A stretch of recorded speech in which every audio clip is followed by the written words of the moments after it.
بسم اللہ الرحمن الرحیم۔ السلام علیکم ورحمۃ اللہ۔ عمران خان کی کال کو آگے بڑھانے کا، تحریک کو آگے بڑھانے کا جو سلسلہ سہیل آفریدی نے شروع کیا، اس کی اب کمان باقاعدہ طور پر علیمہ خان نے اپنے ہاتھ میں لینے کا فیصلہ کیا ہے۔ اڈیالہ جیل کے باہر کھڑے ہو کے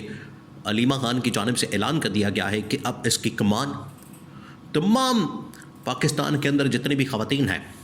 وہ بھی سڑکوں پر آنے کے لیے تیار ہو جائیں۔ اس کی کمان جو ہے اب میرے ذمہ ہوگی، میں اس کی کمان کروں گی، میں اس کی ذمہ داری لوں گی۔ اور نمبر 2، علیمہ خان نے یہ بھی میسج پہنچا دیا ہے کہ قاسم اور سلیمان دونوں عمران خان کے بیٹے وہ بھی اب پاکستان آ رہے ہیں، اور 8 فروری سے پہلے ان کی پاکستان کے اندر لینڈنگ ہوگی، اور وہ بھی ہمارے ساتھ مل کر اس تحریک کو جوائن کریں گے، چلائیں گے، لیڈ کریں گے۔ اور عالمی سطح کے اوپر جمائمہ خان کو یہ ذمہ داری دی جا رہی ہے کہ نہ صرف آپ برطانیہ کے اندر بلکہ کینیڈا کے اندر، امریکہ کے اندر، یورپ کے اندر آپ اوورسیز پاکستانیوں کی کمانڈ جو ہے 8 فروری والا دن کریں۔ اب یہ پورا پلان تیار کیا گیا ہے۔ اب یہ جو علیمہ خان نے کمان سنبھالی ہے، یہ اصل میں پارٹی کی جانب سے پیغام علیمہ خان کو دیا گیا، اور علیمہ خان نے اس کا اعلان کیا۔ معاملہ کیا ہونے جا رہا ہے، اس حوالے سے 2-3 بڑی ڈیولپمنٹس ہیں، وہ آپ نے سمجھنا، آپ نے پورا سین سمجھنا ہے، کیونکہ یہ جو سین بننے جا رہا ہے یہ حکومت کے لیے کسی قیامت سے کم نہیں ہوگا۔ حکومت ایسی تو نہیں پچھلے تقریباً کوئی 3-4 مہینے سے ڈری ہوئی، گھبرائی ہوئی، اور اسی گھبراہٹ میں، اسی ڈر اور خوف میں انہوں نے عمران خان کی ملاقاتوں کے اوپر مکمل پابندی لگا رکھی ہے، ملاقاتیں نہیں ہونے دیتے۔ اس کے پیچھے وجہ یہ ہے، 2-3 بڑی ڈیولپمنٹس ہونے جا رہی ہے اور اس کا پلان تیار کر لیا گیا ہے۔ پہلی بات یہ کہ عمران خان نے کہا تھا کہ آپ نے نہ صرف سڑکوں پر احتجاج کرنا ہے بلکہ آپ نے اس حوالے سے ایوانوں کے اندر، طاقت کے قومی اسمبلی کے اندر، صوبائی اسمبلیوں کے اندر بھرپور آواز اٹھانی ہے۔ اس سلسلے میں یہ جو ایک بڑا کام ہونے جا رہا ہے وہ یہ کہ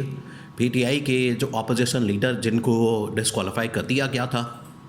نہ اہل کر دیا گیا تھا عمر ایوب خان کو، ان کی جگہ اب محمود خان اچکزئی کو اپوزیشن لیڈر لگانے کا فیصلہ کر لیا گیا ہے۔ انہیں اپوزیشن لیڈر لگایا جائے، اپوزیشن لیڈر ان کو بنایا جائے، اور ان کی واپسی کے ساتھ ہی سینٹ کے اندر بھی جو اپوزیشن لیڈر ہیں علامہ ناصر عباس، ان کو لگا دیا جائے، اور دونوں جیسے ہی یہ اپوزیشن لیڈر کی سلاٹس مکمل ہوتی ہیں تو طاقت کے دونوں جو ایوان ہیں، قومی اسمبلی بھی، سینٹ بھی، یہاں پر آپ نے بھرپور انداز میں پی ٹی آئی کا مقدمہ لڑنا ہے، پی ٹی آئی کی آواز بلند کرنی ہے، اور اپوزیشن کا ایک اتحاد بنا کے تحریک تحفظ آئین پاکستان سے آپ نے قومی اسمبلی کے اندر، سینٹ کے اندر، صوبائی اسمبلیوں کے اندر یہ احتجاج کرنا ہے، اور اسپیکر قومی اسمبلی کے سامنے بھی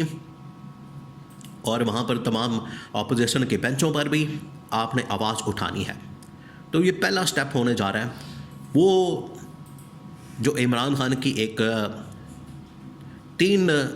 لیول کے اوپر اسٹریٹجی بنائی گئی ہے، 3 سٹیجز کے اوپر، 3 لیول کے اوپر۔ اس کا ایک لیول یہ ہے کہ آپ نے طاقت کے ایوانوں میں، دوسرا لیول یہ ہے کہ آپ نے عدالتوں کے اندر، اور تیسرا لیول یہ ہے کہ آپ نے پبلک کے اندر جانا ہے، اور پبلک کے اندر آپ نے اس حوالے سے بھرپور لوگوں کو چارج کرنا ہے، جس کا سلسلہ سہیل آفریدی نے شروع کر دیا، اور سہیل آفریدی نے دیکھے کس طریقے سے کامیابی حاصل کی اور اس نے فتح کے جھنڈے گاڑے۔ یہ پہلا سٹیج اب سہیل آفریدی نے باہر پبلک کے اندر بھی شروع کر دیا، اور اس کے اندر جو کامیابی ملی وہ آپ کے سامنے، ابھی یہ سلسلہ آگے چلے گا۔ دوسرا، جو قومی اسمبلی کے اندر بھی اپوزیشن لیڈر کی تعیناتی، محمود خان اچکزئی، علامہ ناصر عباس، وہ دونوں بڑے زبردست طریقے سے لیڈ کرنے والے۔ ابھی انہوں نے ٹریلر چلایا آج سے تقریباً کچھ چند دن پہلے، جب اسلام آباد سے لاہور کے لیے نکلے، زمان پارک کے باہر آئے، زمان پارک کے باہر آ کے انہوں نے بھرپور انداز میں وہاں پر احتجاج کیا، وہاں پر ریلی نکالی، اور وہاں پر عمران خان کا استقبال کرنے کے لیے تیار ہو گئے۔ یہ جو انہوں نے کارنامہ سر انجام دیا، اس کی وجہ سے اب حکومت ڈر گئی ہے کہ یہ دونوں عمران خان کے کھلاڑی بن چکے ہیں، دونوں محمود خان چکسئی بھی اور ساتھ میں علامہ ناصر عباس بھی. اس کے بعد آ جائیں اب جو کیمپین اس حوالے سے پبلک لیول کے اوپر پروٹیسٹ احتجاج اس کو آگے بڑھانے کا فیصلہ کیا گیا ہے. دیکھیں ایک طرف تو یہ ترقی کے بڑے دعوے کر رہے ہیں ملک کے اندر. آپ ذرا حالت دیکھیں کیوں لوگ عمران خان کی یا پی ٹی آئی کی آواز کے اوپر لبیک نہ کہیں, کیوں نہ کہیں. ان کے پاس تمام وجوہات موجود ہے کہ ایک طرف یہ کہتے ہیں گورنمنٹ کی جانب سے آج یہ دعویٰ کیا جا رہا ہے کہ ہم ترقی پر چل پڑے ہیں, ہم نے اکانومی بہتر کر دی ہے, معیشت آگے چل پڑی ہے, ٹیک آف کر دیا ہے اور دودھ اور شہد کی نہریں بہا دی. حالت یہ ہے اگر آپ ترقی کر رہے ہیں, ملک ترقی کر رہا ہے, تو پھر چیزیں کیوں بیچ رہے ہیں, پھر ادارے کیوں بیچ رہے ہیں, پھر آپ یہ تباہی اور بربادی کیوں کر رہے ہیں. ملک ترقی کر رہا ہو تو آپ چیزیں نہیں بیچتے, ادارے نہیں بیچتے. یہ آپ کی ناکامی, نالائکی اور نااہلی کا علم یہ ہے, حالت یہ ہے کہ آپ ادارے بیچنے پر مجبور ہیں. یہ جو عوام کے اندر اس وقت نفرت پائی جاتی ہے ان کی اس نااہلی کے خلاف, نالائکی کے خلاف, اس کے بعد عوام مجبور ہے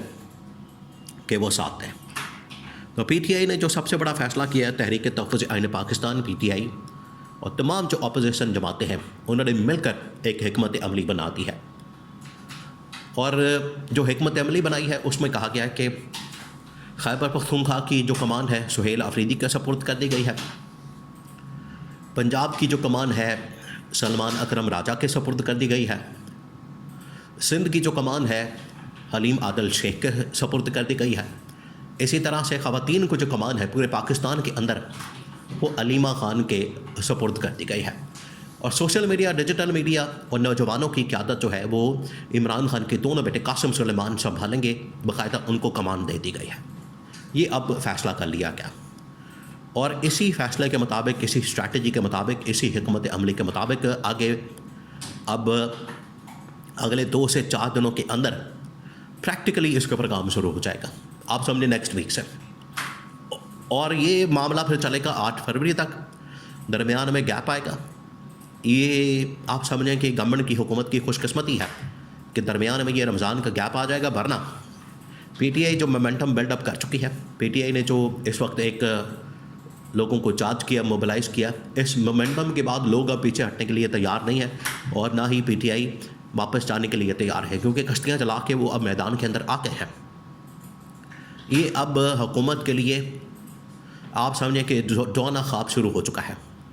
اور اس کی وجہ سے حکومت شدید ترین دباؤ میں آ چکی ہے, شدید ترین دباؤ میں, اور ان کو سمجھ نہیں آ رہی کہ اپنے بچاؤ کے لیے اب کون سا راستہ اختیار کیا جائے. اب ان کو یہ سب کچھ بھگتنا پڑے گا اور یہ بڑی زبردست حکمت عملی کے ساتھ پی ٹی آئی سڑکوں پر آنے کے لیے تیار ہو چکی ہے.